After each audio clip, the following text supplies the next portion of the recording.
Times of distress. "Would you pray for me? My children can't forgive me," a woman told me. "Why not?" I asked.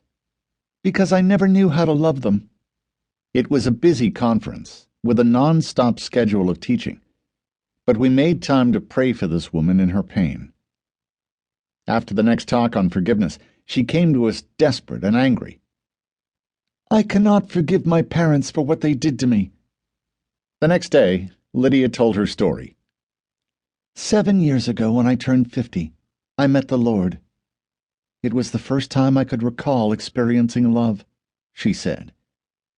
As time went on, she knew she was not free and could no longer rejoice.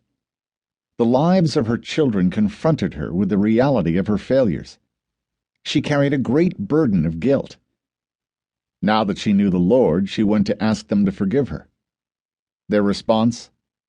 "We cannot forgive you. You never hugged us. You didn't care about us." This was the agony with which she began the conference. It only got worse.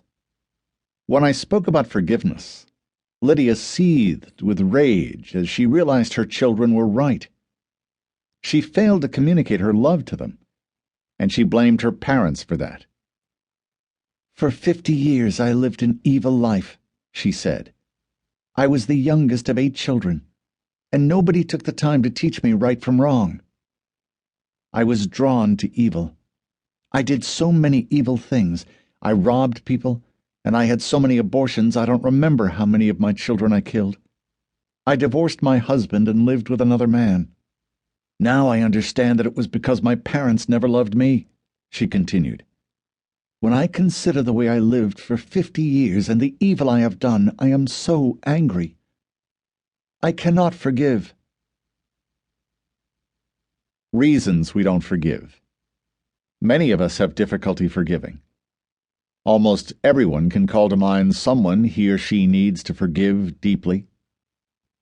Thinking forgiveness is impossible, we may say, "I tried," and then give up. Perhaps we, like Lydia, have gotten in touch with pain, and an "I won't" or "I can't" rises up in our hearts. Before we look at the blessing and power of forgiveness, let's summarize some of the reasons we do not allow God's forgiveness to flow through us. Lack of faith. Because of the depth of our pain, we might consider it impossible to forgive. The truth is, it is impossible for us, but God has provided a way. Jesus, speaking about salvation, said to his disciples, "With man this is impossible, but not with God. All things are possible with God." Mark chapter 10, verse 27. Lack of want. We do not want to forgive because of hurt. We are unwilling to walk through the pain and get to the other side of it, letting it go in forgiveness. This was the case with Lydia. Yet, in the depth of her soul, she wanted to let go of her anger and forgive. She needed to be understood and accepted before she could forgive. Lack of awareness of deep wounds. Sometimes we are not aware that there is someone we need to forgive. I had taken someone through forgiveness and deliverance prayer, and then asked if anything else came to her mind. "Yes," she replied.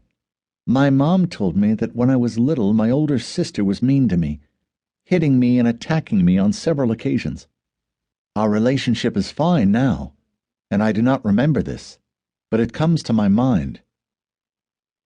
Upon pronouncing forgiveness, she looked up and declared it was gone. "What is gone?" I asked. She was not sure, but she knew she had been bound and was now set free.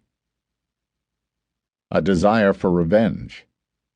We live in a society that wants revenge, not justice. We think we have a right to retaliation. It is generally accepted that the victims of crime want the death penalty for the accused, or something worse. Many believers do not know the power of forgiveness, which I will address in a gospel story.